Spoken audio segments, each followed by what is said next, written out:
认识老母娘天上帝是否存在天。古人认为天是有情感能思想的存在者。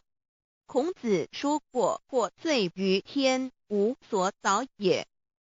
所作所为得罪了上天，有违天理，那么祈祷再多也是没有用的。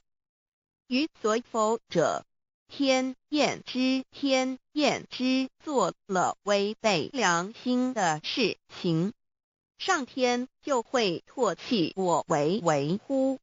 为天为大，伟大啊！只有天最高大。天，孔子、孟子思想中，天似乎也是能安排一切的主宰。孟子也说过，天将降大任于斯人也，必先苦其心志，劳其筋骨，饿其体肤，空乏其身，行拂乱其所为，所以动心忍性，增益其所不能。